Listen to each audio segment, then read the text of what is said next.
Buonasera, mi sposto di qua.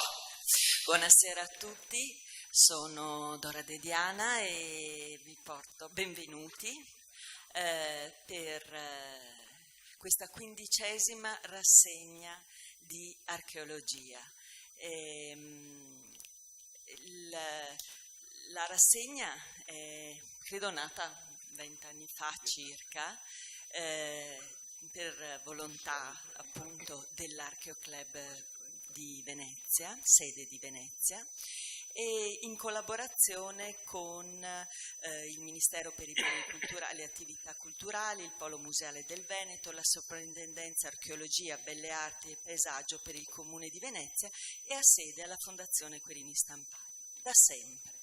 Io credo, lo dicevo prima alla dottoressa Giordani, che credo che una delle prime attività che ho seguito in fondazione è stata proprio una delle prime rassegne, quando avevano appena preso, era una decina d'anni che il professor Fazzini aveva preso per mano l'isola del Lazzaretto Nuovo e la stava facendo rinascere.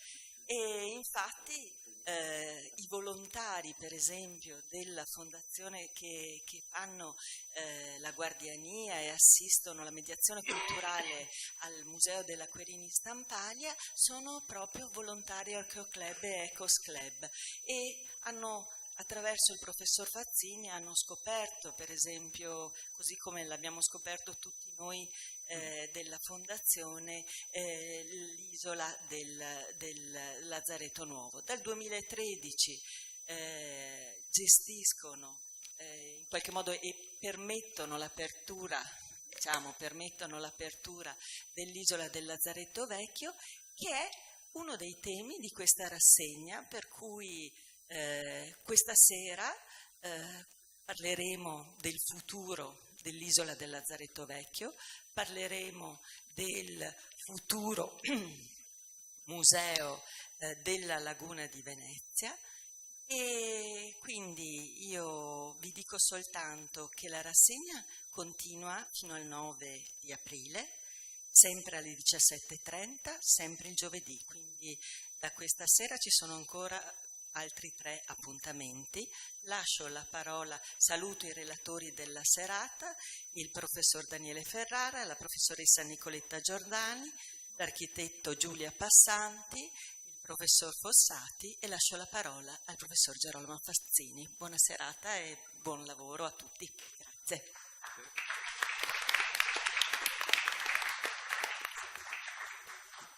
Grazie. Ringrazio la dottoressa Dora De Diana e ringrazio la Fondazione Querini che ancora, anche per questa volta, ci concede questa prestigiosa ospitalità.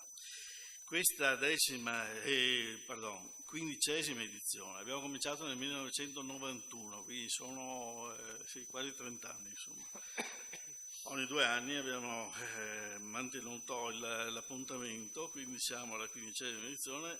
Abbiamo voluto dedicarla alla memoria di Sebastiano Tusa, che era un amico dell'Archeoclub a livello nazionale e un amico personale, oltre che collega, del dottor Fozzati, che ora dedica alcuni ricordi appunto all'amico Sebastiano Tusa.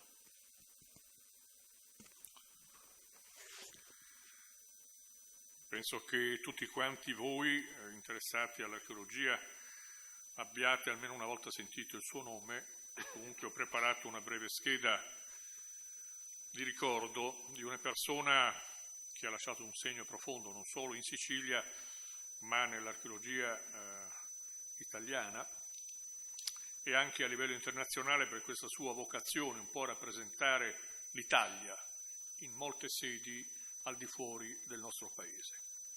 Sebastiano Tusa era nato a Palermo nel 1952, figlio di un altro archeologo molto celebre, Vincenzo Tusa, che aveva cominciato anche lui a occuparsi di archeologia subacquea.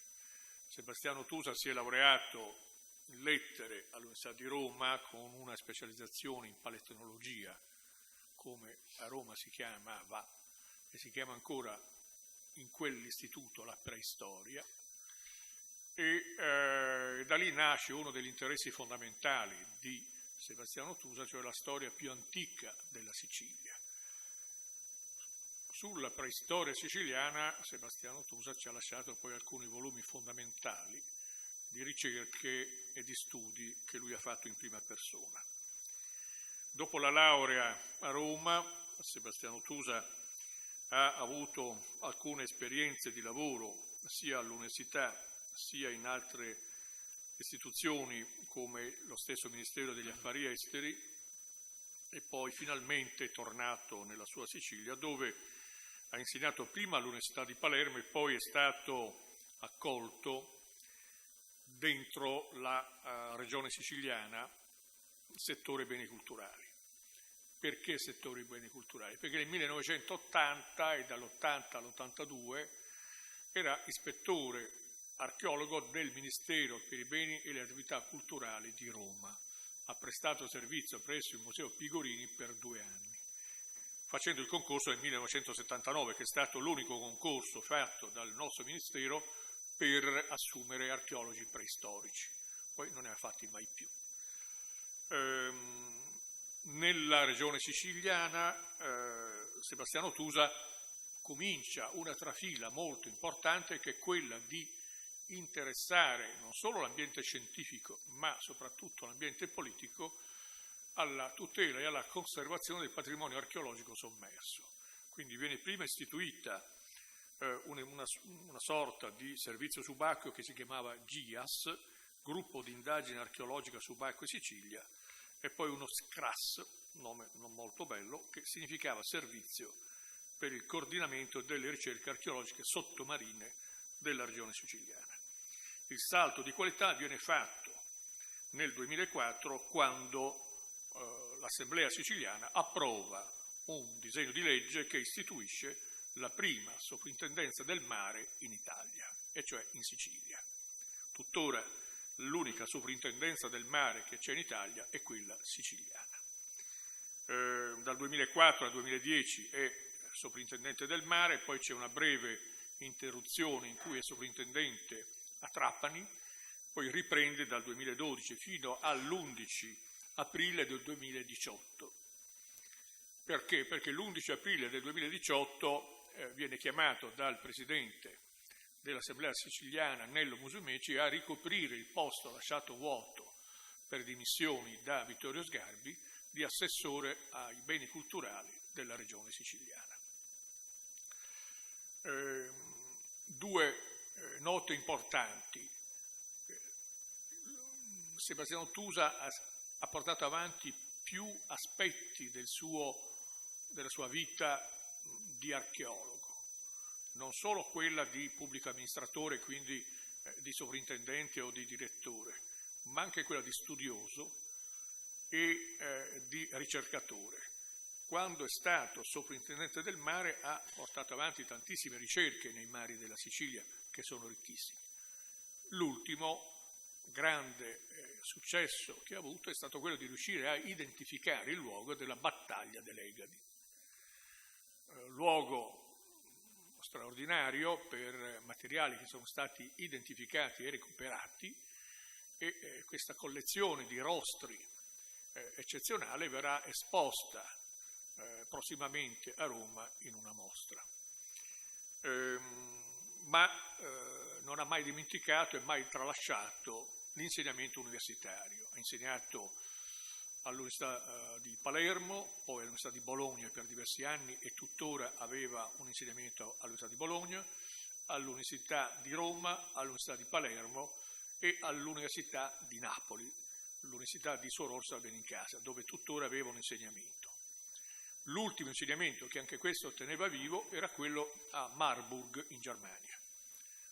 Più di 800 pubblicazioni scientifiche di una persona straordinaria. Era un uomo buono, dolce, affettuoso, che dava consigli a tutti, pur serbando un aplomb un po' particolare che nel privato si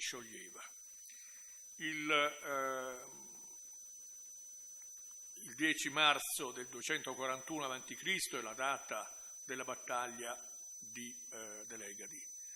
E il caso ha voluto che lui sia mancato il 10 marzo del 2019.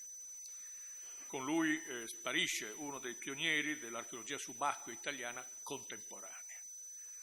E il suo vuoto non sarà difficile, quasi impossibile da riempire. Una nota positiva è che l'Assemblea siciliana ieri ha votato all'unanimità le ultime proposte fatte dal professor Sebastiano Ottusa, che verranno quindi portate avanti sia dalla sovrintendenza sia da quegli altri enti italiani che hanno avuto rapporti con lui negli ultimi mesi. Grazie.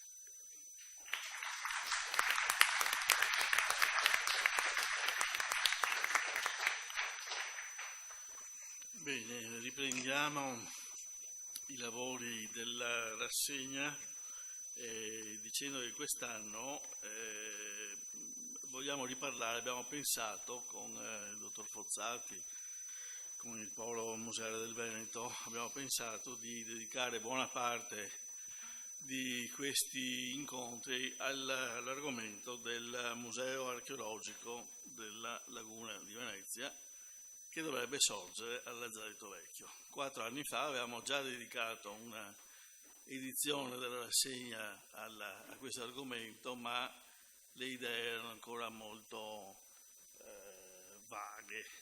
Abbiamo presentato casi analoghi da Bologna al Museo di Barcellona, agli altri musei italiani delle città, ma eravamo ancora molto lontani.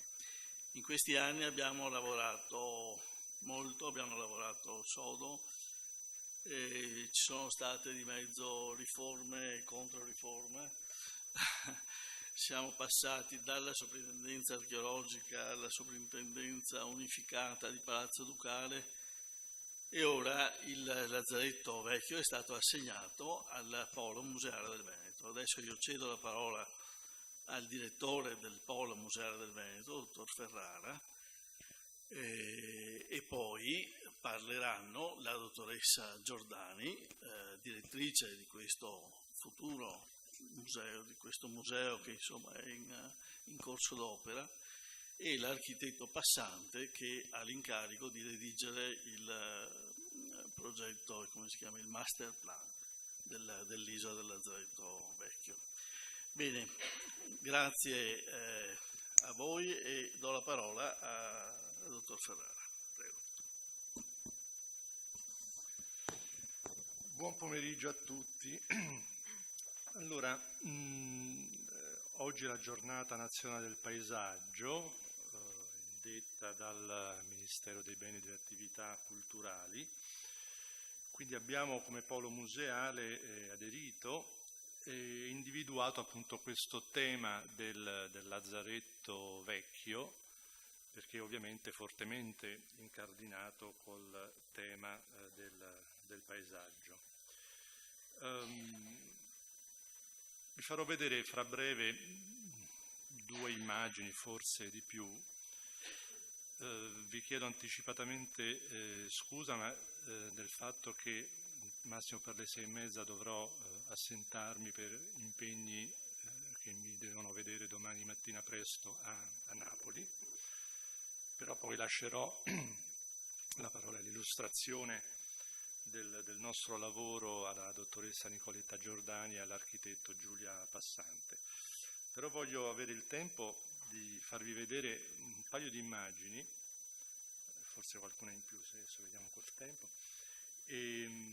che, come dire, tra quelle che ci suggestionano sull'opera, sull'elaborazione, sulle riflessioni che come istituto andiamo conducendo, anche appunto in collaborazione con i componenti del comitato scientifico del museo, di cui il professor Girolamo Fazzini è parte, come parte anche è il collega professor Luigi Fozzati, insieme ad altri appunto colleghi della soprintendenza e la Emanuela Carpani, Cecilia Rossi, Nicoletta Giordani ovviamente, e il professor Reinhold Müller, e nonché, oltre appunto al lavoro come comitato, ai contatti e alle riflessioni comuni che stiamo appunto conducendo con altri studiosi, con altri esperti di tecnologie multimediali,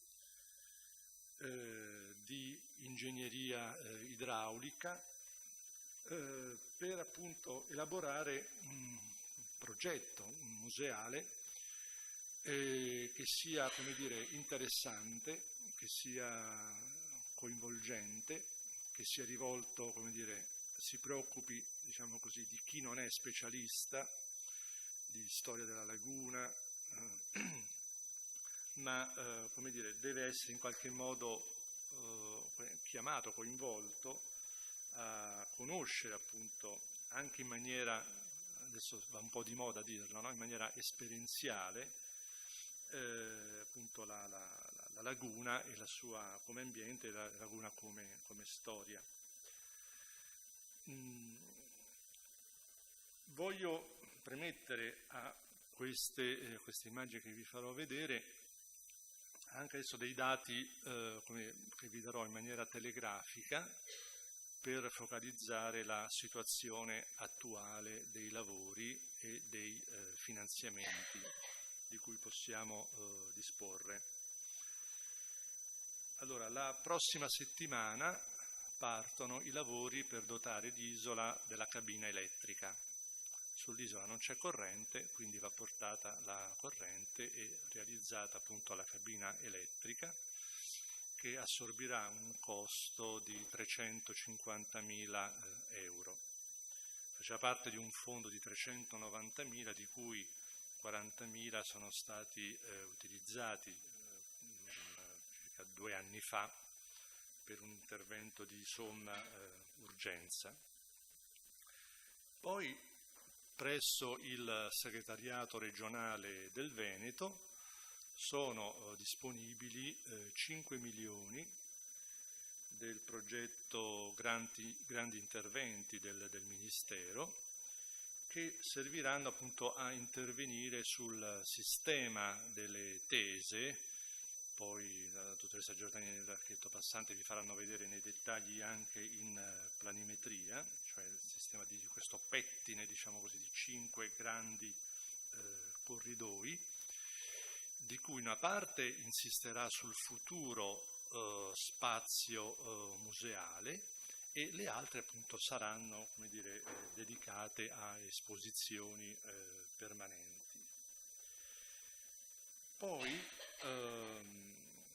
ecco, è molto interessante questa come dire, collaborazione che siamo riusciti, diciamo, ad attivare, non soltanto ovviamente con gli amici di Archeo Club, con cui abbiamo proseguito una convenzione che era stata stipulata già quando c'era ancora la soprintendenza archeologia, ma appunto abbiamo proseguito, abbiamo ereditato e appunto la stiamo anche, come dire, sviluppando, perché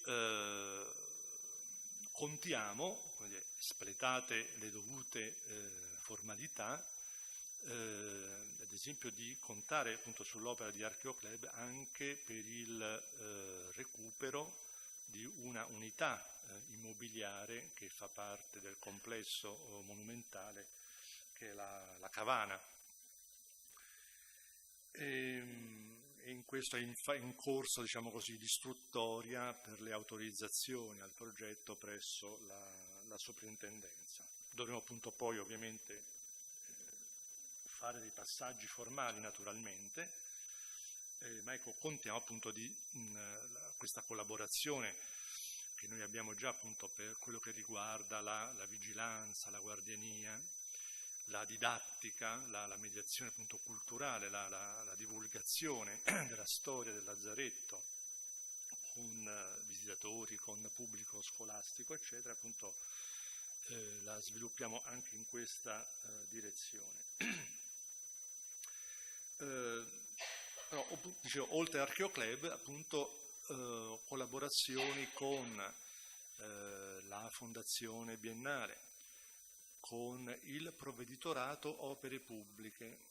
Provveditorato Opere Pubbliche che sta dando un contributo molto importante perché sta intervenendo sulla realizzazione di 3 pontili, di cui uno pubblico, gli altri 2 appunto di servizio all'isola.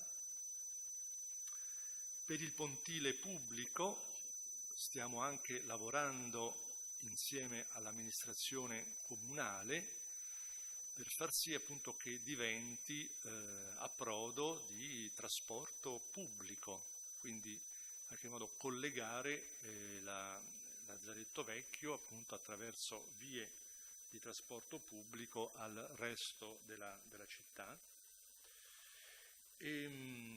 Dicevo appunto l'impegno del provveditorato su questi 3 pontili dovrebbero essere terminati se appunto i colleghi non avranno, come dire, inciampi eccetera entro il prossimo giugno.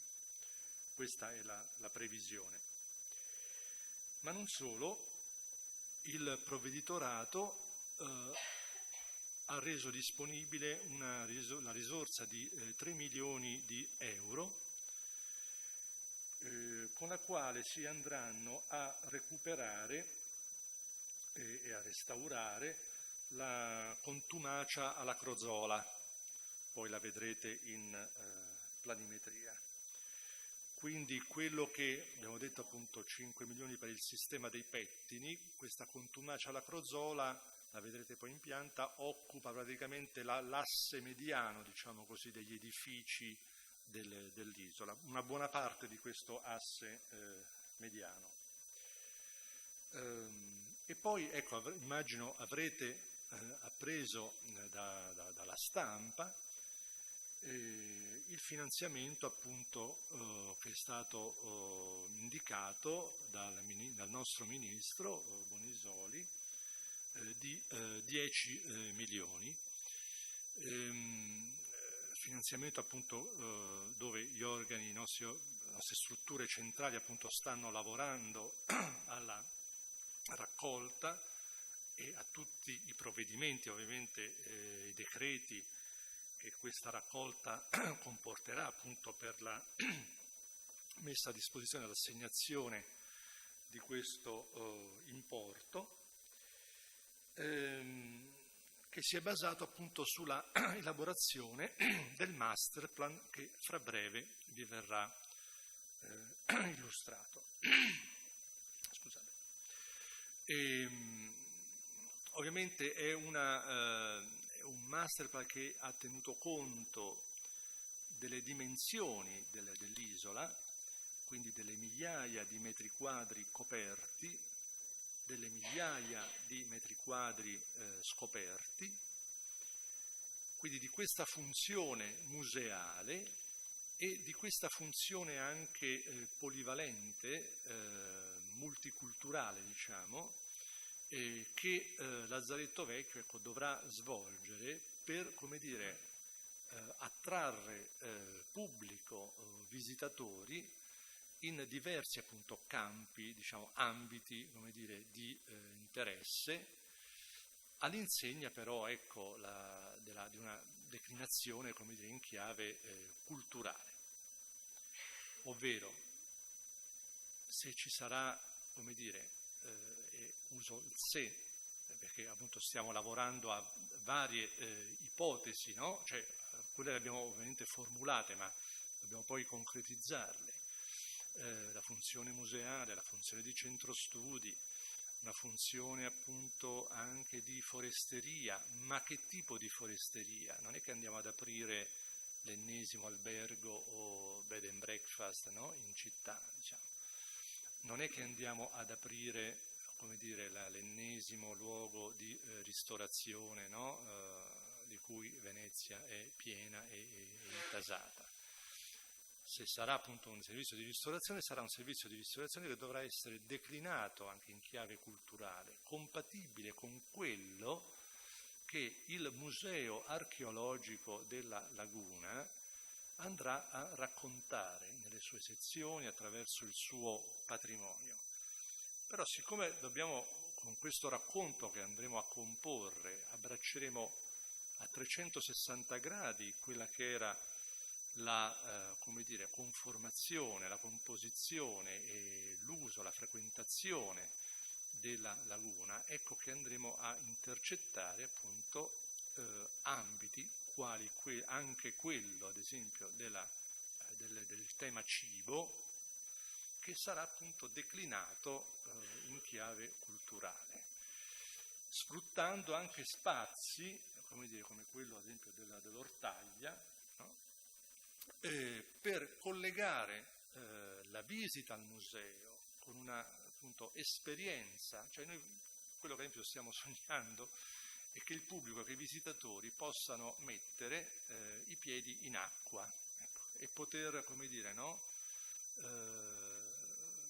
avere un contatto diretto, no, con quello che ad esempio pescatori, no, di moeche, di caparozze, no, ecco, potrebbero, no, fare, che sono quelli che poi abbiamo visto in uno dei vari sopralluoghi fatti con gli amici di Archeoclub. Era una cosa che subito balzava agli occhi, cioè dalla casa del priore, la vista sul bacino di San Marco e poi sotto due signori appunto che stavano lì lavorando. Sono gli ultimi che rimangono in laguna. Però appunto dovremo trovare il modo, no, di far sì che magari gli ultimi due, no, possano insegnare a qualcun altro, più giovane, diciamo così, questo tipo di attività, che quindi diventa attività che andrà a far parte appunto dell'esperienza, della visita al museo. E a questo punto,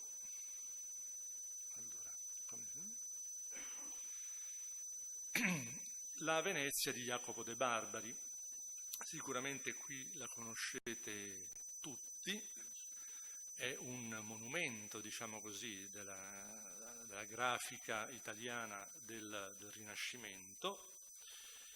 È questo ritratto della città, di una bella ampia parte, della sua laguna, dove sono, descritte, no? Ovviamente tutta la struttura urbanistica, sono riconoscibili, le case, le dimore, le piazze, le chiese, eccetera, i tracciati viari, i canali, ma è anche un meraviglioso, ritratto della vita, che vi si svolgeva, quindi le fabbriche dell'Arsenale e tutte le varie tipologie di imbarcazioni e di attività appunto connesse al mare e alla laguna. È un luogo simbolico, vedete che è simbolicamente dominata dalle figure di Mercurio e di Nettuno, protettori appunto del mare e dei commerci. È una proiezione appunto anche politica, diciamo così, della Venezia da mar,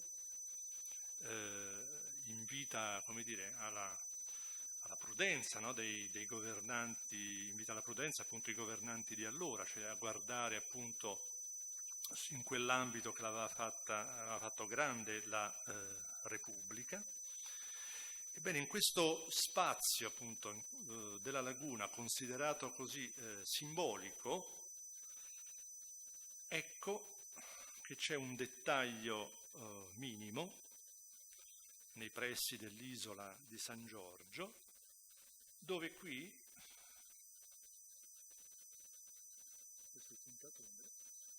ecco che riconosciamo una barca ormeggiata, vuota, e due figure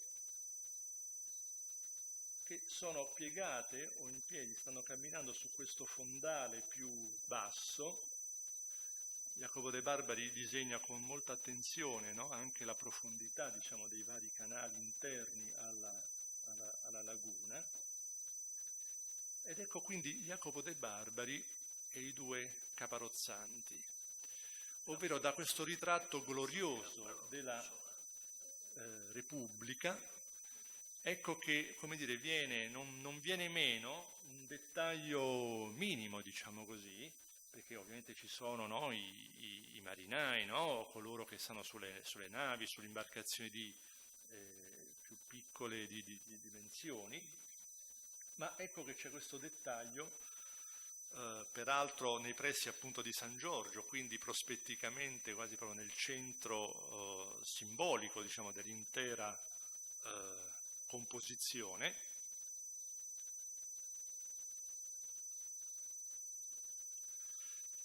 che ecco, è una di queste immagini che sta ispirando, come dire, il lavoro, la riflessione appunto su quello che dovrà essere questo museo archeologico della laguna di Venezia, appunto. Questa attenzione a 360 gradi appunto sul contesto ambientale e appunto sulle attività, ovviamente sui ritrovamenti archeologici, ma questi ritrovamenti archeologici poi che cosa ci raccontano? Ci raccontano appunto di mestieri, dei vari ambiti, come dire, della vita, dal commercio alla religione, alla vita, alla morte, eccetera. E allora ecco, sarà, come dire, un racconto appunto completo, diciamo, la chiave sarà antropologica, anche perché appunto è l'uomo, come dire, che ha reso poi simbolico in sé, diciamo così, ancora prima dei pittori, ancora prima di Jacopo de Barbari, il paesaggio, anche appunto segnandolo, no? Con l'insediamento monastico, anche segnandolo con un capitello magari montato su una tricola, ecco. Anche segnandolo appunto con le tricole che segnano, no? I canali appunto sicuri per la navigazione. E quindi voi immaginate, ecco, come dire, l'ampiezza dei temi che può, come dire, spaventare, può scoraggiare, ma non ci fa paura, perché vi vediamo in realtà tanti motivi di attrazione per tante appunto tipologie di pubblico diverso. Chiudo appunto con questa fase, come dire, preparatoria, ma è bene cominciare fin da ora. La preoccupazione appunto è quella di collegare, ed è una preoccupazione condivisa anche con l'amministrazione comunale con cui stiamo lavorando, è quella appunto di collegare l'isola di Lazzaretto Vecchio appunto a un flusso di comunicazione, di trasporto pubblico, che in qualche modo, ecco, tenga collegata l'isola al centro storico, ma questo non è sufficiente, che tenga collegata l'isola a tutto il sistema lagunare. Noi non stiamo guardando solo, come dire, a itinerari nel centro storico. Venezia, come sapete, da questo punto è meravigliosa ma terribile allo stesso tempo. C'è una autoreferenzialità che in qualche misura limita, diciamo così, per meccanismi che sono anche, voglio dire, umani, naturali, insomma, nelle cose, no? Che limita però, come dire, nel loro, come dire, insistere, l'apertura, la conoscenza del contesto, no? più ampio entro cui si trova Venezia. Noi ecco, su questo stiamo lavorando perché appunto adesso come polo museale abbiamo 4 sedi museali a Venezia, ma non solo, abbiamo Altino, appunto abbiamo messo il Lazzaretto Vecchio, per non parlare poi di quelle nel resto della provincia e della regione. Per noi il racconto della laguna, ad esempio, comincia ad Altino e quindi dobbiamo perseguire un obiettivo che allarghi la visione appunto di Venezia al resto della laguna. E questo appunto è uno sforzo che dovremo compiere appunto con gli enti locali, in primis appunto con l'amministrazione comunale e con le altre amministrazioni comunali che affacciano sulla Gronda, da Jesolo a Chioggia, e anche poi con quei soggetti appunto pubblici e privati che potranno, come dire, concorrere a creare, come dire, questo sistema e soprattutto questa comunicazione che permetta anche di avvicinarsi a Venezia, alla conoscenza però da altre angolazioni, quindi poter offrire a chi vi abita, ai cittadini e poi a chi visita varie possibilità appunto di conoscenza, alternative anche e non meno interessanti appunto rispetto agli itinerari che tutti conosciamo appunto del centro storico. Io penso di aver concluso, adesso passo la parola alla collega Nicoletta Giordani. Grazie.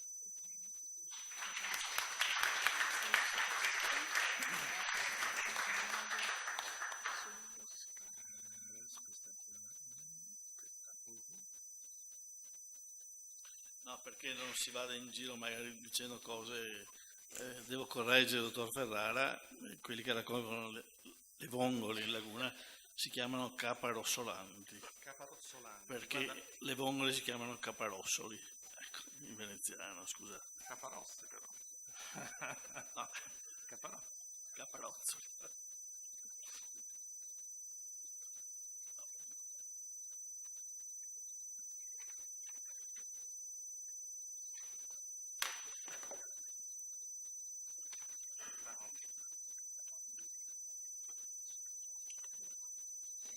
Un saluto a tutti e un grazie per essere qui presenti a questa nostra,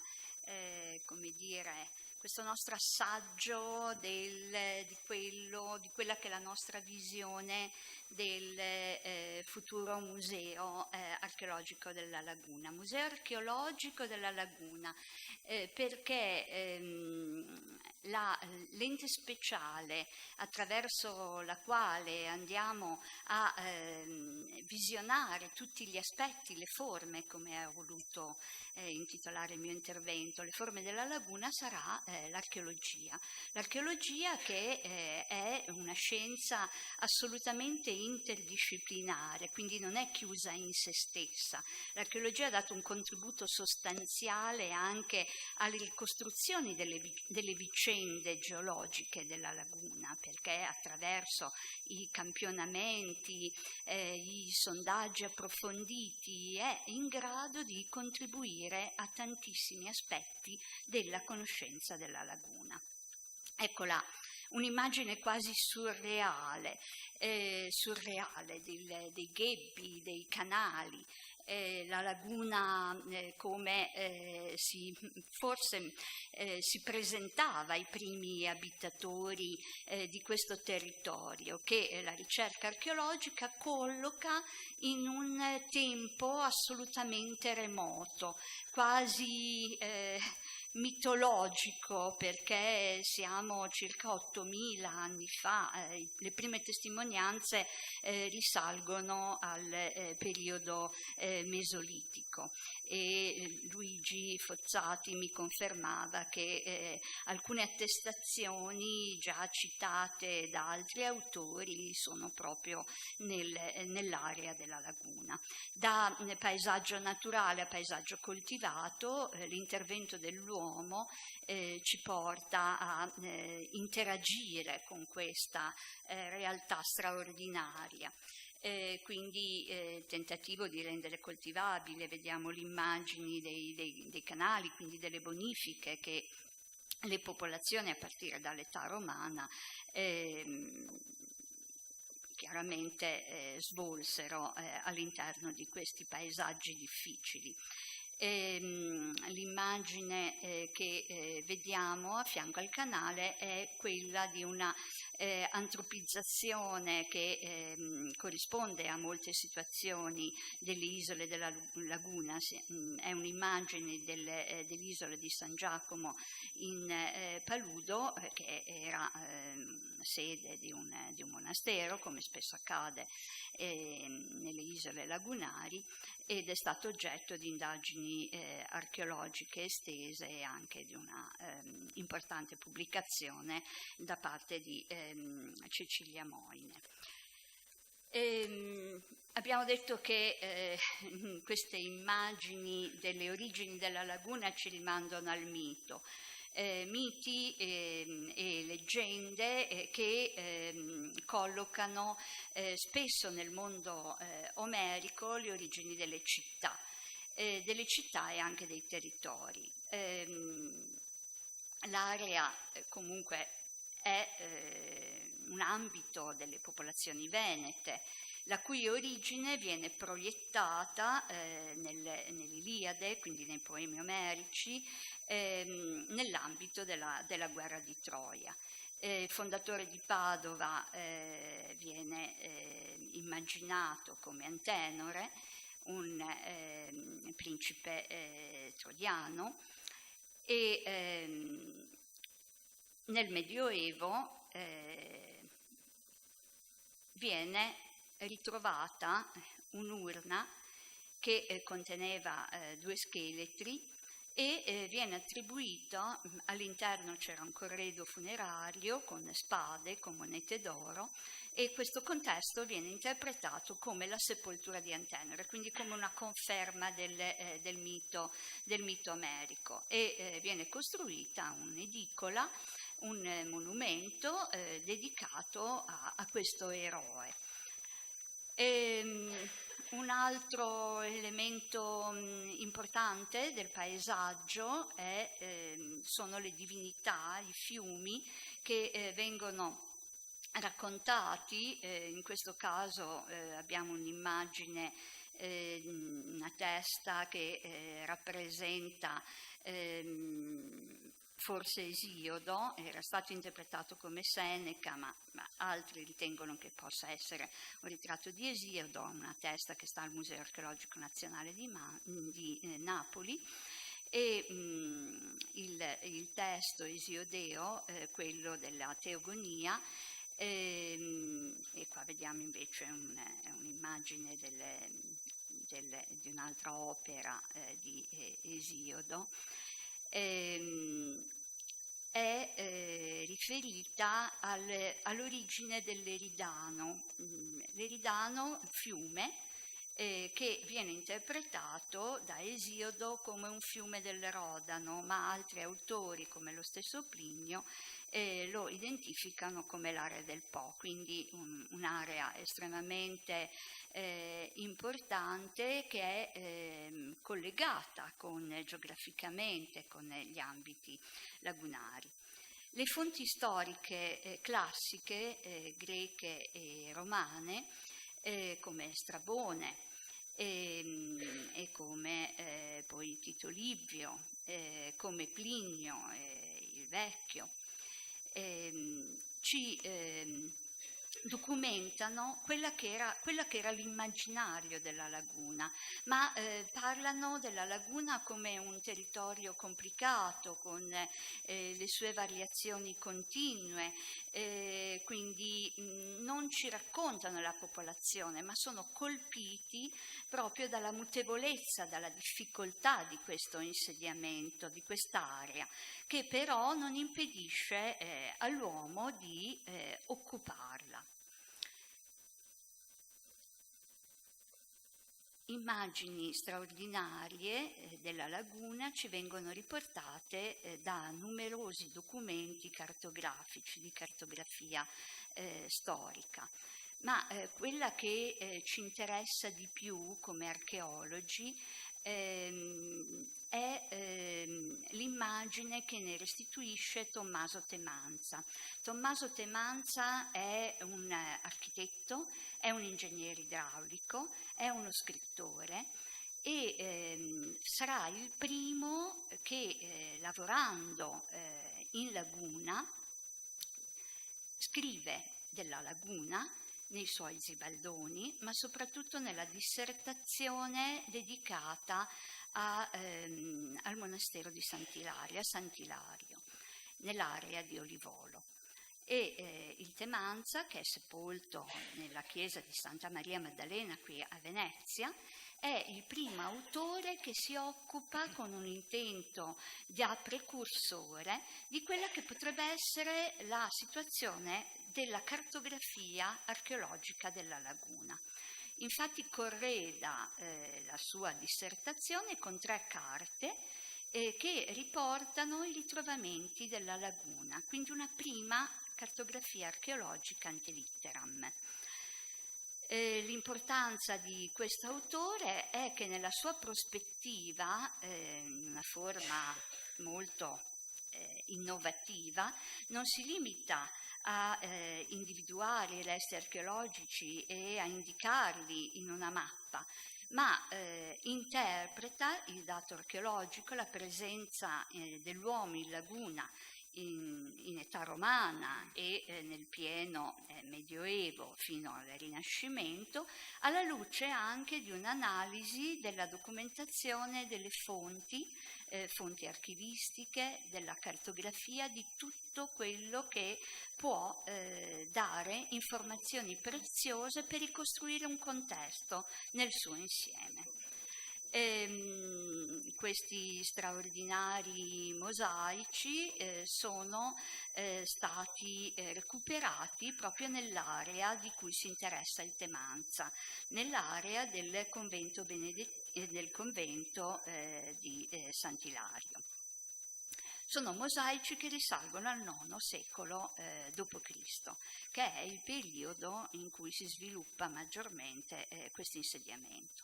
La ricerca archeologica nella laguna ha molti aspetti importanti. L'interesse nasce a partire dal 1300 insieme al diffondersi anche dell'interesse collezionistico all'interno della Repubblica di Venezia.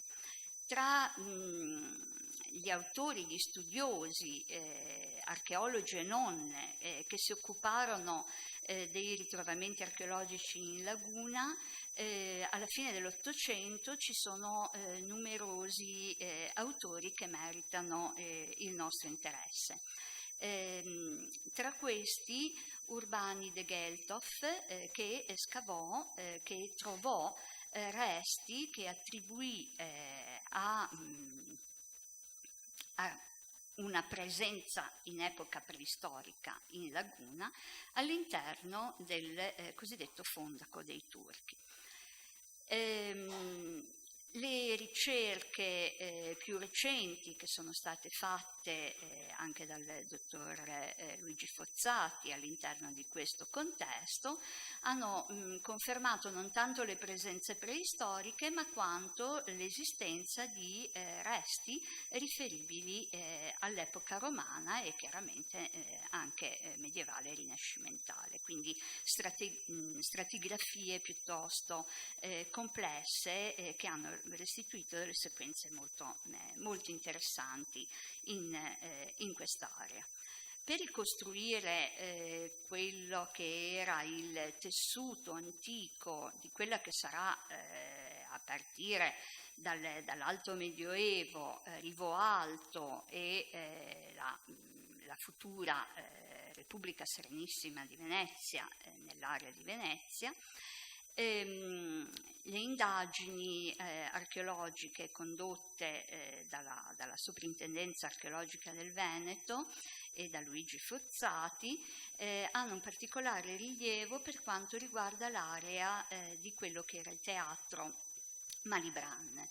La zona della Corte del Milion, che già nella sua toponomastica indica una memoria su quelle che dovevano essere le case dei Polo, hanno restituito delle successioni stratigrafiche di estremo interesse ed è uno dei contesti tra i più interessanti del centro storico di Venezia. Vediamo qua due busti, quello di Marco Polo, interpretato come Marco Polo, e di Fra Mauro, che ha realizzato la famosa cartografia, il mappamondo che si trova alla Marciana, e un frontespizio, una pagina del Milione di Marco Polo, che è senz'altro, insomma, tra le scoperte più interessanti. Le case dei Polo furono abbattute verso la fine del Cinquecento e le stratigrafie confermano questa situazione archeologica. Lo sviluppo dell'archeologia in un'area complessa che presenta terre emerse ma anche zone umide e insediamenti sommersi ha dovuto portare anche a elaborare metodi particolari adatti a questo tipo di situazioni, ed è così che dal 1987, grazie alla professoressa Scarfì, fu istituito il primo nucleo che si occupa di archeologia subacquea, che poi si sviluppò circa un decennio dopo con il centro diretto da Luigi Fozzati, che ha come acronimo Nausicaa. La sede di questo centro è tuttora un centro di documentazione gestito dalla Soprintendenza Archeologia, Belle Arti e Paesaggio di Venezia e Laguna, e qui sono raccolti circa 2800 dati di interventi che corrispondono ad altrettanti interventi realizzati a partire da quegli anni fino ai giorni nostri all'interno del territorio lagunare. Circa 300, forse anche oltre di questi, sono interventi di archeologia subacquea. Correggimi se sbaglio, Luigi, mi sembra che i dati siano questi. Gli interventi di archeologia subacquea hanno portato a documentare diversi sistemi di palificazioni, siti sommersi come il cosiddetto ottagono abbandonato e ritrovamenti di grande interesse come nell'area di San Marco, dove sono stati trovati i resti di una galea e di una rascona. Queste imbarcazioni, che erano sommerse, sono state riportate a secco per poter consentire l'indagine archeologica, grazie a un intervento diretto da Luigi Fozzati con il concorso economico di Consorzio Venezia Nuova. È stato possibile documentare questi ritrovamenti di una galea trecentesca e di una barca commerciale. I resti della cultura materiale ritrovati nel territorio della laguna rimandano ad attività di produzione e scambio che hanno origine fin dalle epoche più antiche, sicuramente dall'età romana, ma le testimonianze più numerose, più frequenti, sono quelle del periodo post-classico. La produzione e la lavorazione del vetro, di cui vediamo un esempio di bottiglia in vetro verde ritrovata in Lazzaretto Nuovo, è attestata già sicuramente in epoca romana. Le produzioni ceramiche di materiali di epoca postclassica sono attestate da rinvenimenti nell'area di Venezia, ma anche in laguna, di ceramiche, scarti di cottura, distanziatori da fornace. E si tratta di produzioni di Venezia, dell'area veneta, ma come mostra anche quella piccola lucerna islamica configurata, dimostrano anche la vivacità degli scambi commerciali, che sono intensissimi fin dall'epoca pre-protostorica, si moltiplicano naturalmente in età romana, e indicatori di questi straordinari commerci sono i numerosi contenitori anforari ritrovati in laguna, spesso in giacitura secondaria, utilizzati come bonifiche, utilizzate all'interno delle strutture delle difese delle rive che i romani apprestarono in tantissimi luoghi dell'area lagunare, e c'è una mappatura straordinaria di questi ritrovamenti. Le anfore venivano utilizzate anche per costruire le vie alzaie, ovvero quei percorsi che servivano ad aiutare il transito endolagunare quando si era controcorrente, col sistema dell'alaggio, di cui ci parlano anche le fonti storiche, da Strabone a Plinio ed altri. Il sito di Lazzaretto Vecchio, che vediamo in queste mappe storiche, è un'isola straordinaria che può essere considerata come una sorta di museo di se stessa, perché in realtà ci racconta, è esemplificativa di una storia di Venezia, ed è esemplificativo di quella che fu in molti casi la vicenda dell'occupazione delle isole in laguna.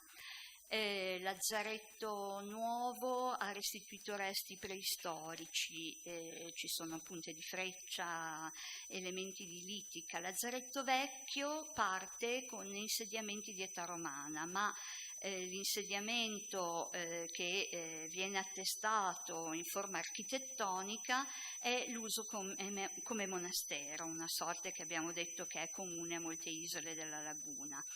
Nazaretum, Santa Maria di Nazaret è una chiesa, è un monastero agostiniano che risale al XIII secolo, e nel 1428 un decreto e un doge, Francesco Foscari, fecero di quest'isola quello che poi venne chiamato Lazzaretto, da una sorta di modifica onomastica da Nazaretum, per l'utilizzo di ricoverare i malati di peste o coloro che in qualche modo dovevano essere isolati dal resto della popolazione per alleggerire i rischi del contagio.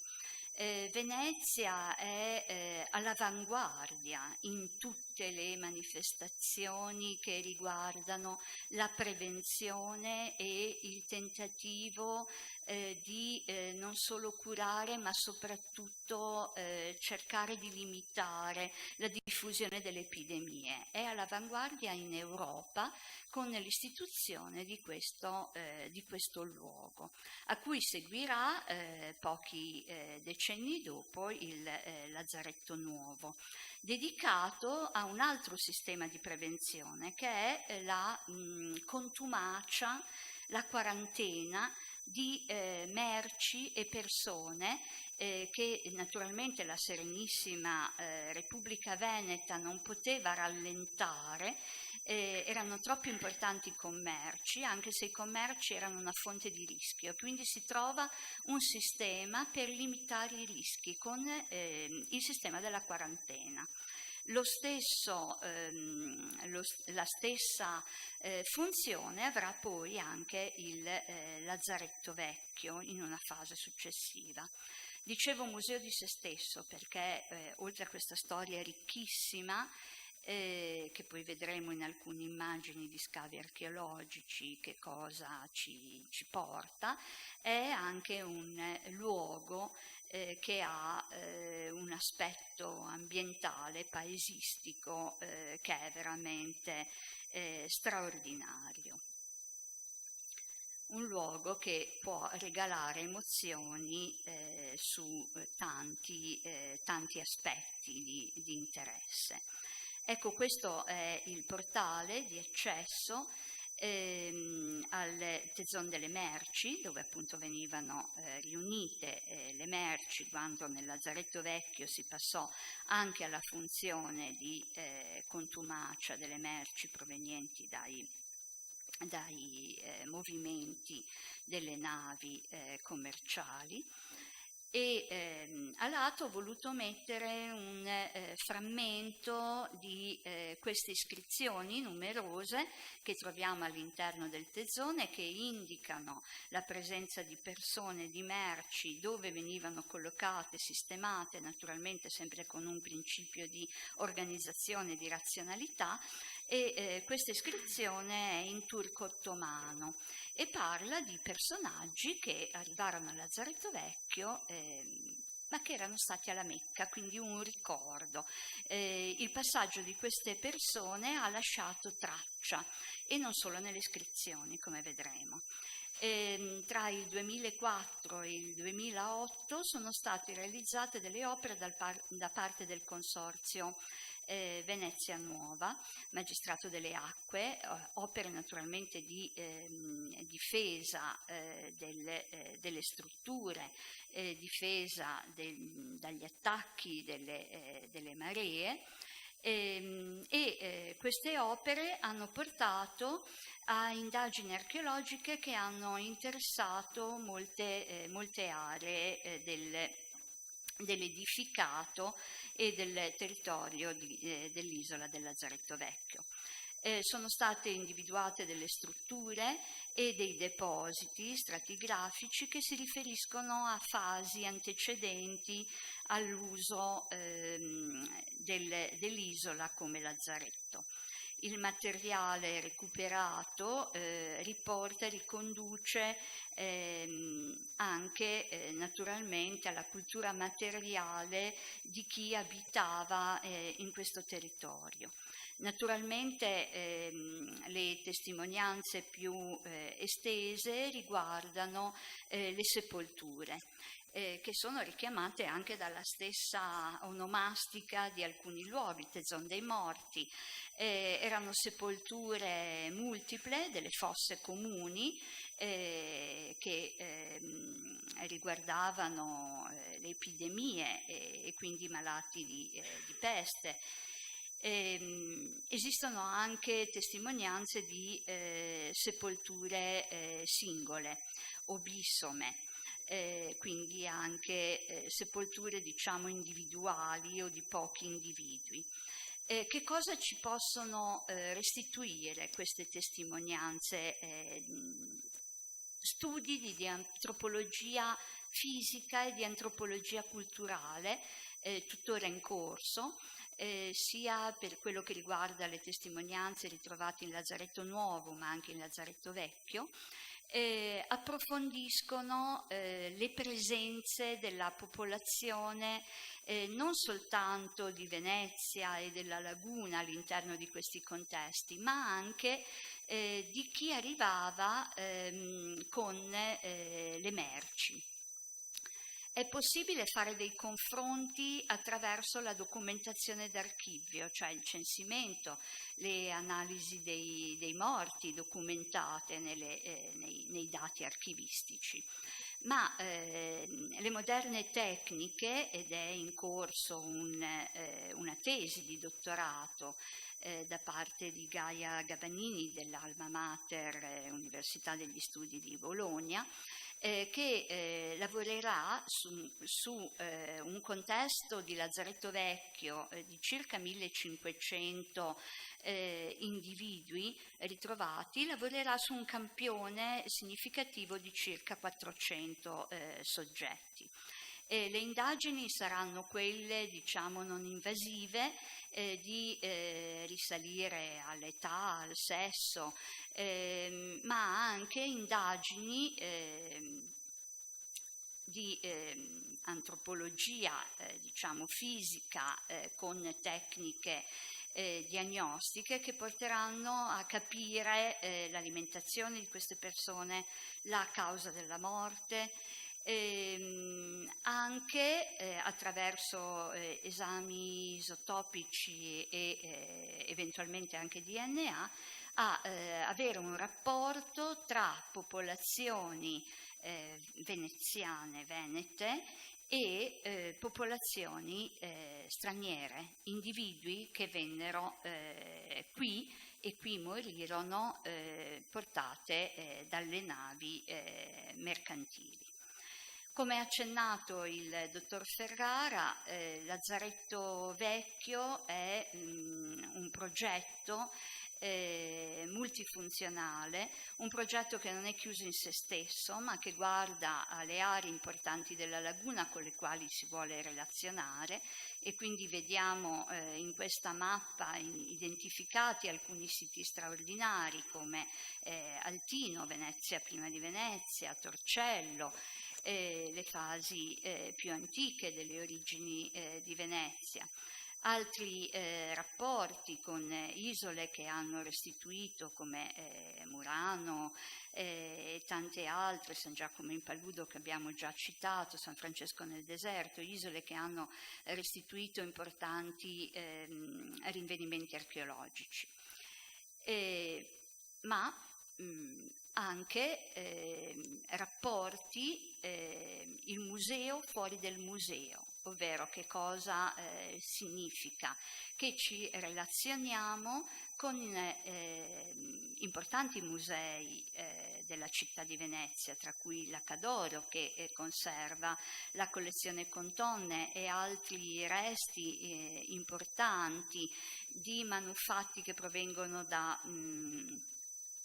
contesti, da scavi lagunari, come San Lorenzo in Ammiana, quindi sono ceramiche postclassiche di cui vediamo un esempio straordinario con questa testina meravigliosa, e altri rapporti saranno naturalmente col Museo Archeologico Nazionale, che raccoglie le origini del collezionismo, gli aspetti sicuramente più importanti del collezionismo a Venezia da parte dei Grimani, che originarono lo statuario pubblico della Serenissima attraverso la donazione della propria collezione.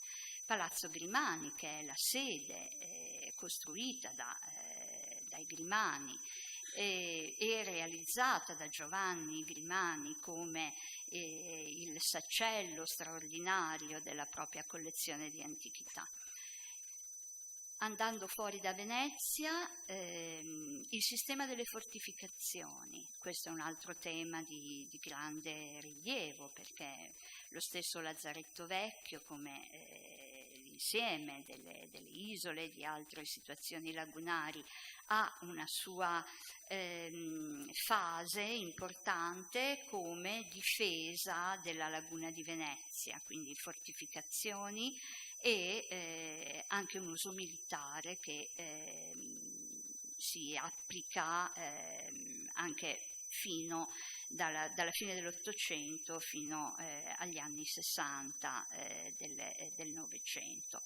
Quindi una relazione ad esempio col Forte San Felice, con Chioggia, il Museo della Laguna Sud e perché no, Ravenna, Aquileia. Sono tutte aree che hanno avuto nell'antichità rapporti commerciali di queste vie d'acqua indolagunari che hanno fatto la ricchezza della storia della laguna di Venezia. Potenzialità naturalmente sono gli aspetti di questo turismo ecologico come il cicloturismo.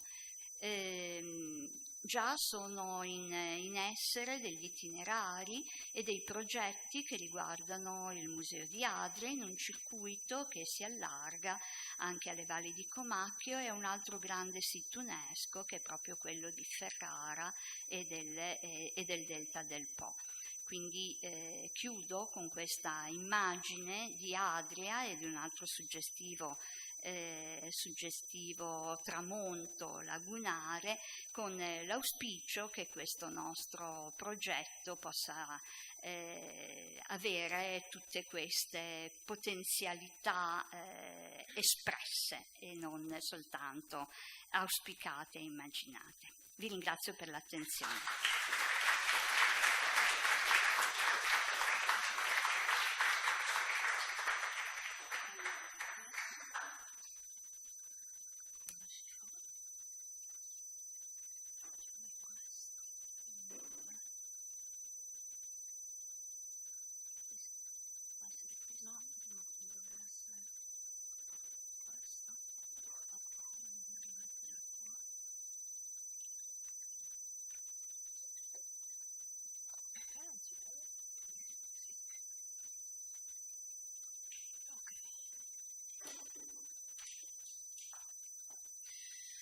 Buonasera a tutti, il mio compito questa sera è quello di illustrarvi il master plan che la nostra amministrazione ha studiato per l'isola del Lazzaretto Vecchio, isola che le è stata affidata con un decreto ministeriale del 23 dicembre 2014 dal MIBAC per realizzarvi il nuovo museo archeologico della laguna, come hanno detto i miei colleghi.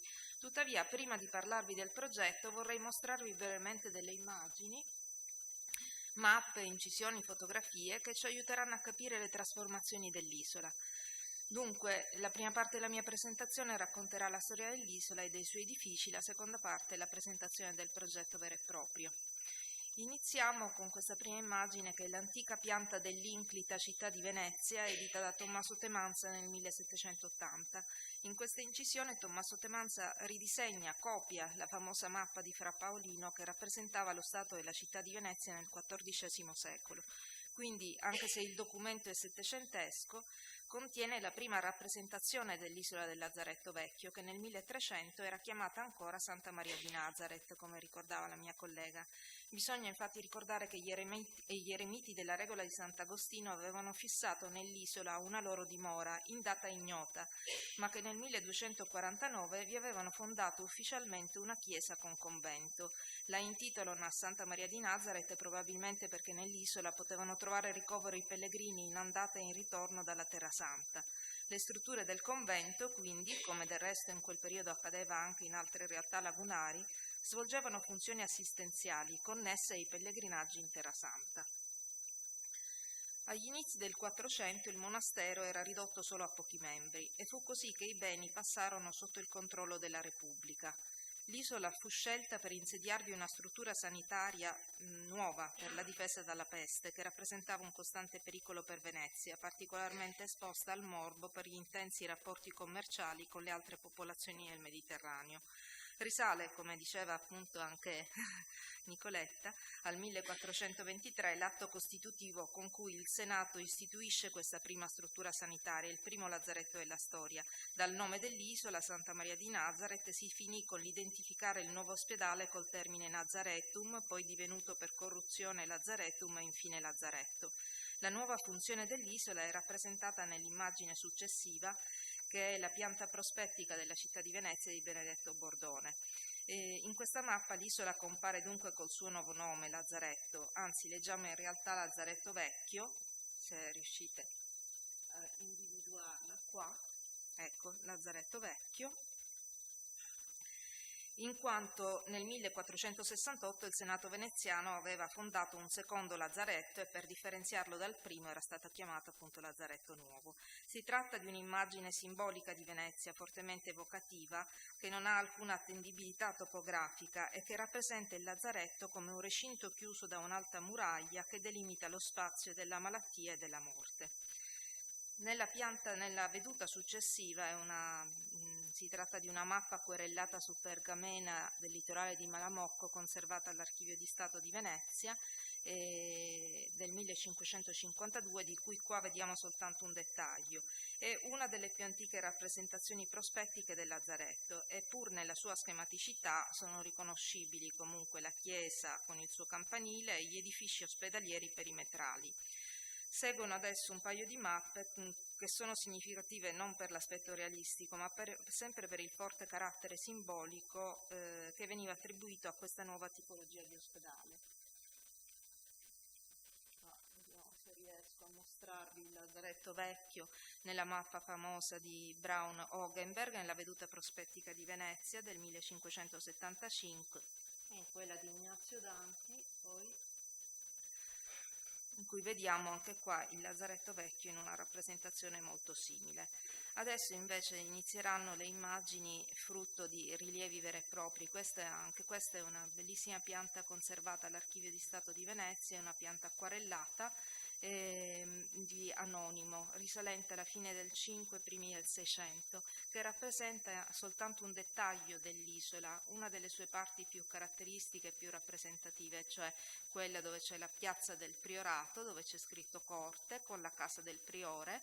A nord abbiamo il Generalato appena accennato nel suo disegno, sulla destra il Teson, che sarebbe il Teson Vecchio, quello chiamato oggi Teson Vecchio, e sarebbe anche l'edificio principale in cui noi andremo a collocare la collezione permanente del Museo Archeologico della Laguna. A sud vediamo invece l'isoletta dell'Ortaglia, che già dall'inizio appunto dell'utilizzo al lazzaretto veniva utilizzata come orto di sussistenza del lazzaretto stesso, ma veniva affittato anche per la vendita, diciamo, all'esterno dei prodotti raccolti. La datazione di questa mappa è possibile anche per la presenza del toresino da polvere che notate sull'Ortaglia, e sappiamo che furono tutti costruiti nelle isole veneziane nella seconda metà del Cinquecento, dopo il famoso incendio in Arsenale. Adesso qui vediamo delle vedute settecentesche. Nel Settecento le strutture del lazzaretto vengono utilizzate in maniera differente, cioè non più come ospedale appunto per le persone, ma vengono impiegate quasi esclusivamente per la contumacia delle merci scaricate dalle navi, che venivano identificate come infette attraverso il controllo della patente di navigazione. Il Settecento è il momento in cui il lazzaretto raggiungerà il suo massimo sviluppo planimetrico. Queste sono tre vedute riprese dallo stesso punto, cioè da nord-ovest, da quel canale del Lazzaretto Vecchio che da San Marco conduceva all'accesso principale dell'isola sul lato ovest, in cui possiamo riconoscere gli edifici principali che la caratterizzano: la chiesa con il campanile, l'edificio del Priorato, riconosciamo anche il parlatoio che oggi non esiste più, fu demolito, e riconosciamo anche i due torresini da polvere. Nella veduta, nell'incisione di Francesco Zucchi, per esempio, le fattezze della chiesa hanno delle caratteristiche molto coerenti con quelli che sono stati i risultati dati dagli scavi archeologici condotti dalla Soprintendenza ai beni architettonici negli anni 90 sull'isola, così come anche la veduta di Francesco Guardi, la rappresentazione che fa del campanile è molto verosimile, e ce lo confermerà una foto storica molto rara, conservata all'Archivio del Correre, che vedremo più avanti, proprio del campanile. Alla fine del Settecento, questa è una pianta molto famosa, la pianta di John Howard. Howard era un filantropo inglese che nel 1789 aveva pubblicato un libro sulla condizione di alcuni lazzaretti del Mediterraneo. Qui rappresenta proprio la pianta del lazzaretto vecchio ed è la prima pianta, seppur molto schematica, del lazzaretto che abbiamo, completa. Lui aveva ammirato il lazzaretto come istituzione per le sue regole sagge e buone, ma era rimasto deluso dal lassismo e dalla trascuratezza con cui queste regole venivano applicate e anche dallo stato di abbandono delle strutture consunte dal tempo e dall'uso. Ad ogni modo questa mappa per noi è molto importante perché ci dà tutte le informazioni sulle funzioni che venivano ospitate all'interno degli edifici, quindi possiamo notare come alla fine del Settecento la maggior parte degli edifici servissero proprio per la contumacia delle merci. Una parte degli edifici sono destinati invece a residenza, come nell'antico nucleo monastico di cui si riconosce la chiesa con la corte. Alla fine del Settecento, cioè qualche anno dopo il viaggio sostanzialmente di Howard, ci si trova davanti a un bivio perché c'è sempre la necessità di ulteriori spazi per la contumacia delle merci e quindi ci si trova a dover decidere se ristrutturare totalmente il lazzaretto vecchio e ampliarlo o se costruire una nuova sede in un altro luogo. Vincerà la seconda ipotesi e nascerà il lazzaretto novissimo e quindi con l'apertura del lazzaretto novissimo, il lazzaretto di Poveglia, quello vecchio diventerà un deposito secondario in qualche modo. Qui si vede il catasto napoleonico del 1810 che attesta lo stato degli edifici così come l'abbiamo visto nella mappa di Howard, e questa invece è una bellissima e importante pianta, anche questa conservata all'Archivio di Stato di Venezia, che è quella dell'ingegnere Vanzan Manocchi, che aggiorna una pianta cinquecentesca con i dati proprio dell'Ottocento e che ci dà delle informazioni molto dettagliate in scala su quelli che sono gli edifici e il loro utilizzo. Quindi possiamo vedere come per esempio questo sistema a pettine, che è quello che poi noi destineremo all'area espositiva per esempio, fosse allora utilizzato, fosse costituito da delle tese, cioè da delle tettoie su pilastri che erano completamente chiuse sul lato nord e aperte sul lato sud proprio per consentire la contumacia delle merci, la purificazione del sistema di areazione delle merci. E intestata ad ogni tesa c'è la presenza di questa tabina che era la casa del custode che doveva badare proprio alla contumacia della merce che vi era custodita. Era un sistema basato su tanti recinti, come potete vedere, c'era una differenza, c'era una separazione molto netta fra alcune zone e le altre.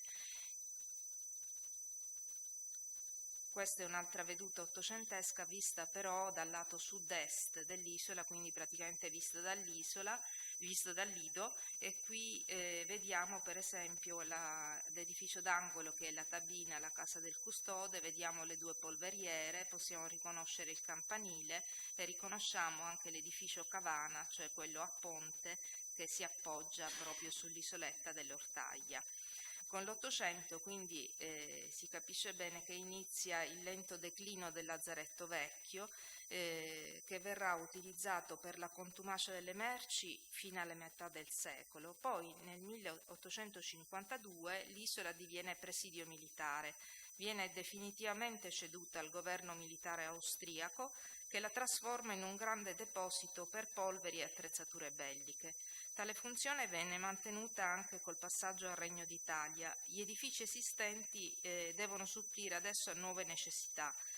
Dunque alcuni di loro subiscono importanti trasformazioni, come per esempio le tese e il priorato, come vedremo. Le esigenze del presidio militare dell'isola, prima dell'esercito austriaco e poi di quello italiano, portarono anche al sacrificio delle strutture fatiscenti o che non servivano più alle autorità militari. Questo lo possiamo vedere bene in questa immagine successiva che è una pianta probabilmente degli anni 70 dell'Ottocento, del genio militare, in cui sono avvenuti già la maggior parte dei cambiamenti, cioè sono stati demoliti diversi edifici, è stato demolito il parlatorio che era collocato qua, è stata demolita la chiesa, sono state demolite le 2 polveriere e soprattutto sono state tamponate sono state chiuse tutte le tese, quindi le tese che devono diventare adesso dei contenitori appunto per le polveri o per le munizioni vengono tamponate e diventano degli spazi chiusi. Questa è l'immagine che vi avevo anticipato, che è conservata all'archivio del Museo Correr, che rappresenta esattamente questa fase storica, perché qua ritroviamo ancora al centro il campanile come ultimo esempio, è stato l'ultimo elemento a essere demolito. Questo è il catasto austro-italiano che rappresenta lo stato delle demolizioni avvenute. Questa invece è una foto aerea degli anni 15-18 dell'ISCAG di Roma, in cui si vede come è cambiato in qualche modo il sistema degli accessi all'isola, che non avviene più dal lato ovest, come avevamo visto prima, dal canale del Lazzaretto Vecchio, ma arriva dal lato nord e dal lato est, cioè quello che si affaccia sul Lido. E notiamo anche come ha cambiato aspetto l'isoletta dell'Ortaglia, che non è più appunto un orto coltivato, ma è diventata un'isola incolta. Questo fotopiano invece risale a tempi più recenti, agli anni '80. L'isola torna a essere di proprietà del demanio civile nel 1967, quando cioè inizia la smilitarizzazione dell'isola.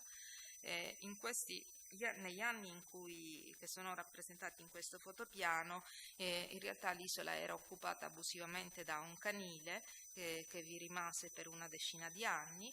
Invece in questa immagine successiva vediamo un fotopiano dell'isola di qualche anno fa, di 3-4 anni fa, e corrisponde più o meno allo stato in cui si trova tutt'oggi, in cui possiamo notare, già guardando le coperture per esempio, come tutto il sistema a pettine, delle tese a pettine, sia stato recuperato con dei lavori e come invece ci sia una parte dell'isola che è in avanzato stato di degrado.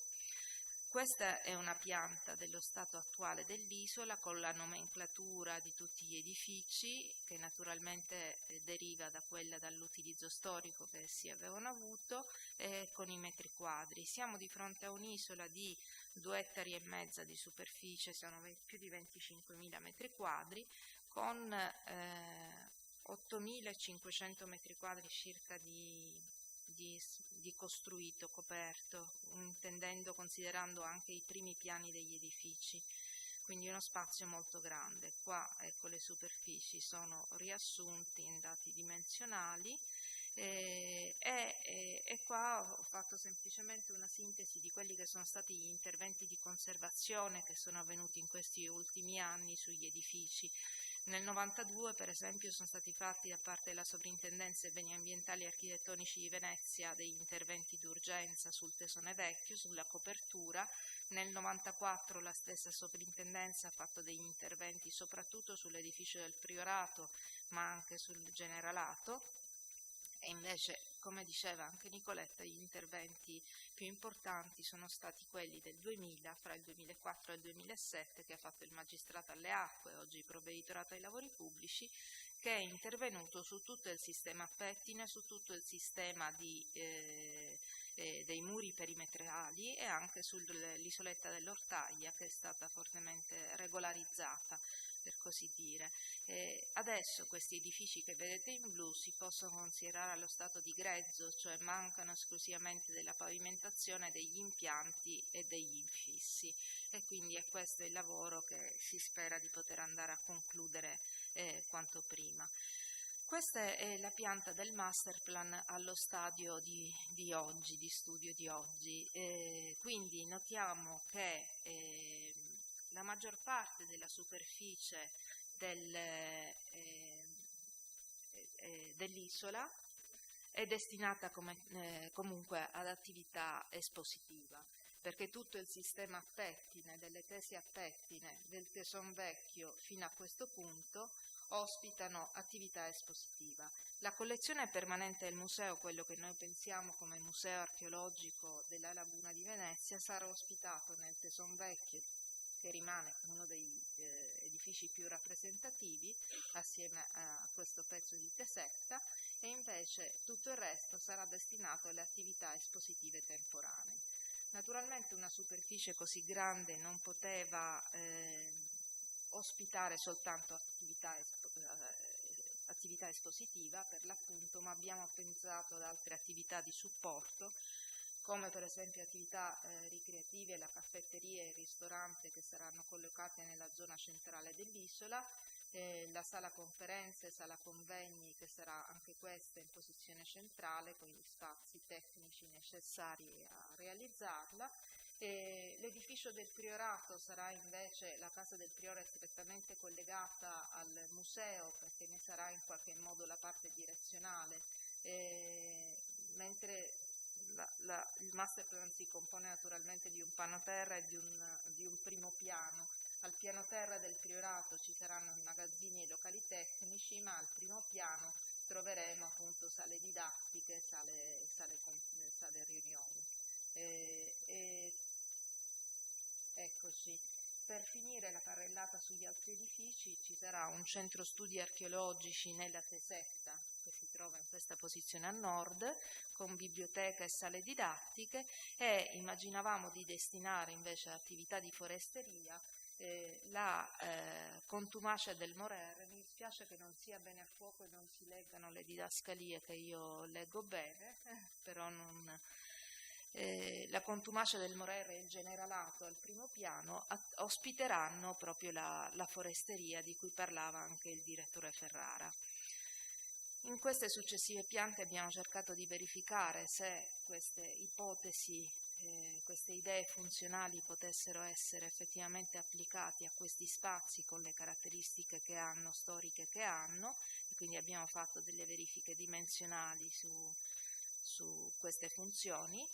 Questo è il piano terra e questo è il primo piano, e qua avevo cercato di indicare quelli che sono gli interventi di cui ha parlato il dottor Ferrara, che sono a tutt'oggi in corso, cioè la costruzione dei 3 pontili, 1, 2 e 3, il terzo sarebbe quello con l'accesso pubblico, il vaporetto e la CTV. Si prevede di poter fare una fermata su richiesta alla linea 20, che è la linea che attualmente conduce a San Lazzaro e all'isola di San Servolo. E poi un altro progetto in corso che è stato presentato in sovrintendenza e siamo in attesa di parere, il restauro della Cavana, che dovrebbe essere finanziato da Archeoclub e dovrebbe contenere la sala regia oltre agli uffici di Archeoclub. Al momento attuale c'è in corso anche questo intervento del Magistrato alle Acque, del Provveditorato ai Lavori Pubblici, che sta intervenendo con interventi di pulitura, di messa in sicurezza di tutto questo gruppo di edifici fortemente degradati, che si chiama Contumacia alla Crozzola, che intanto ha messo in sicurezza e farà i rilievi necessari per poter procedere con il progetto appunto di restauro secondo le funzioni che noi abbiamo definito.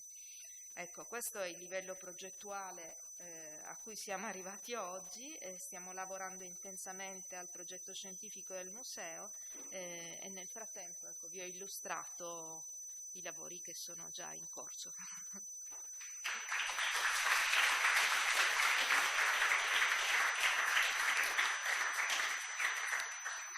Grazie. Quindi stiamo lavorando sodo, tutti insieme, in gruppo. Noi in questi anni abbiamo cercato di contribuire alla messa in sicurezza dell'isola con una serie di interventi mirati a impedire gli accessi, come si possono dire, sconvenienti, abusivi, e poi avviando tutta questa serie di studi e di rapporti anche a livello istituzionale. Abbiamo anche cercato di aprirla per quanto possibile al pubblico. È partito, scusate. Ok.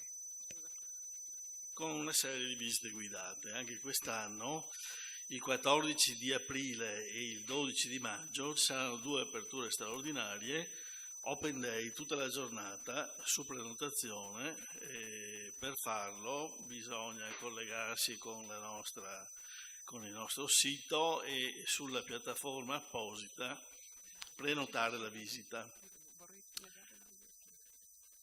Ora volevamo mostrarvi appunto alcune immagini di queste aperture realizzate in questi anni.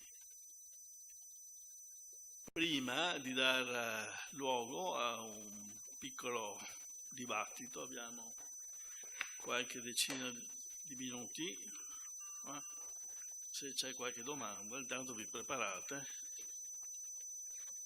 vediamo se riusciamo. Questo è il bello della diretta. Ma collegato l'audio, se no è una questione di audio.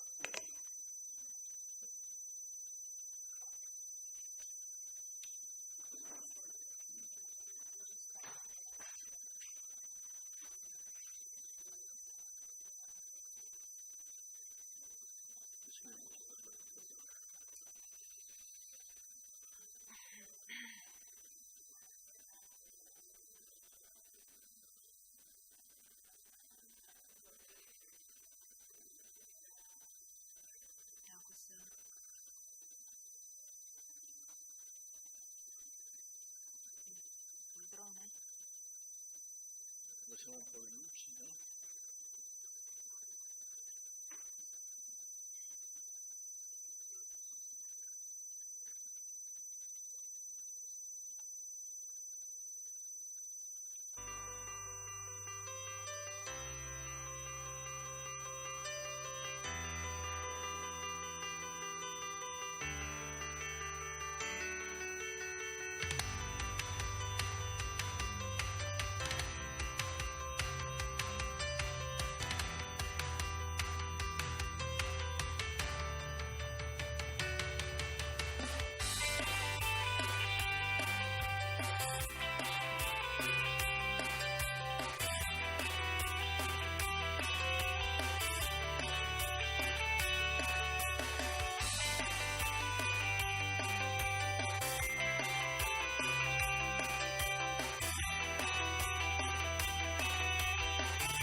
Per questo dobbiamo ringraziare particolarmente Claudio Del Monte e Giorgia.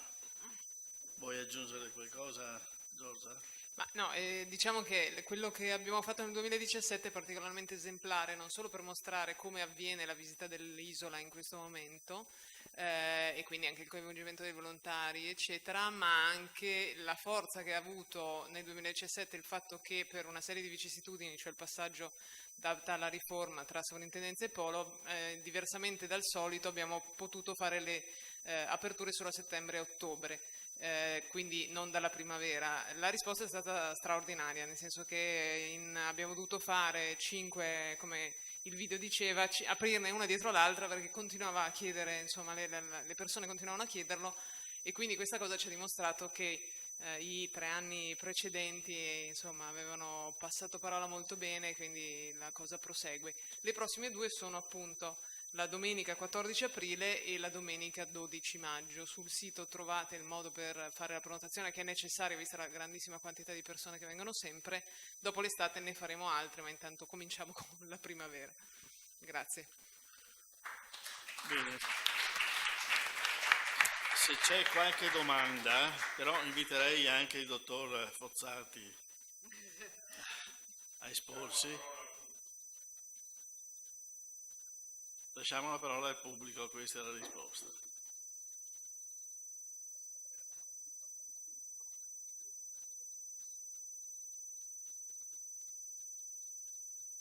Buonasera, volevo chiedere quali collezioni o quale progetto. Volevo capire quali collezioni, quali reperti verranno esposti nel futuro museo della... Stiamo parlando dei reperti ritrovati principalmente nell'area della laguna. Come vi avevo anticipato, stiamo esaminando circa 2800 interventi realizzati nell'ultimo ventennio e su questi diciamo che circa 150 siti sono da considerare significativi, particolarmente significativi, e su quelli andremo poi a selezionare materiali rappresentativi. Nell'ambito del comitato scientifico che sta operando da alcuni mesi sono stati individuati temi su cui declinare il percorso del museo. Sono 6 sezioni. Diciamo che il tema archeologico è trasversale in tutte le sezioni. La prima sezione è il rapporto acqua e terra, quindi l'origine della laguna, le sue trasformazioni, quindi l'aspetto geomorfologico, geografico, eccetera, il contributo dell'archeologia. Il secondo tema riguarda l'antropizzazione, quindi la nascita degli insediamenti umani stagionali, come accade probabilmente nella preistoria e forse anche in parte della protostoria, permanenti sicuramente dall'età romana, le caratteristiche di questo insediamento attraverso i secoli. Le vicende anche della laguna in epoca medievale, postclassica fino all'età moderna, con tutte le funzioni che vi ho in qualche modo accennato molto, molto brevemente. Un'altra sezione importante riguarda l'immagine di Venezia come ricchezza, come commercio, quindi quelle attività di produzione e scambio che abbiamo visto essere documentate da scavi archeologici, da fornaci, da presenze di materiali alloctoni, da vicende secolari di scambio che fecero la grandezza di Venezia in epoca moderna, ma anche prima. La religione è un altro aspetto importante, quindi le isole che vengono poi utilizzate come sedi di eremi, come luoghi di insediamento religioso. Sant'Ilario, ad esempio, è fin dal IX secolo, le testimonianze di età carolingia che sono conservate ora nel cortile del Correre, quindi mosaici, sarcofagi e altre testimonianze partono dal IX secolo d.C. La religione riguarda tutte le trasformazioni monastiche, il loro sviluppo, ma anche attestazioni del tema, diciamo, della religione e del culto, dai ritrovamenti anche delle sepolture dei 2 lazzaretti, perché molti personaggi portano con sé testimonianze della loro fede, quindi medagliette devozionali e altri oggetti che ci richiamano insomma il culto a cui erano devoti.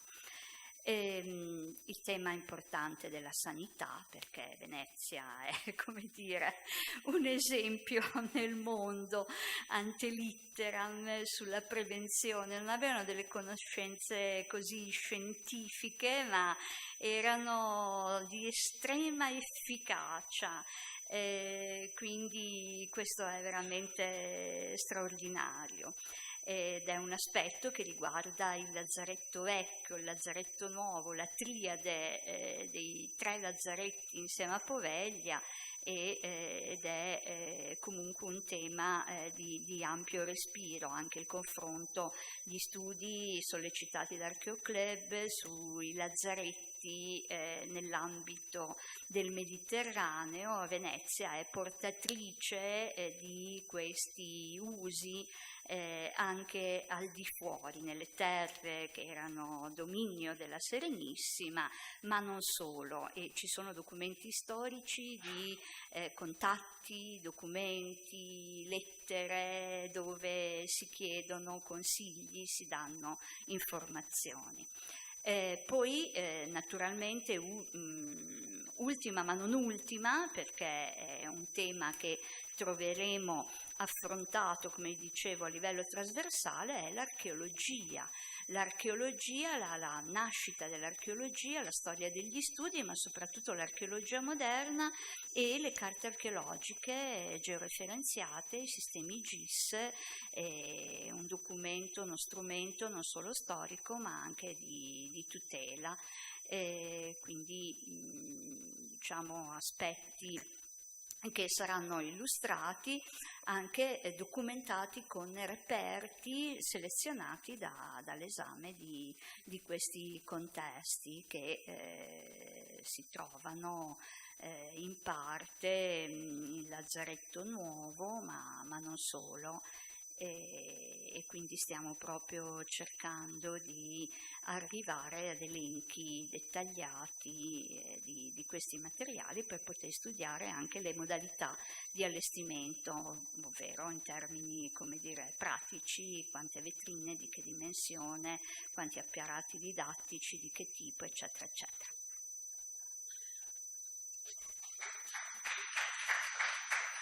C'è un'altra domanda, l'ultima.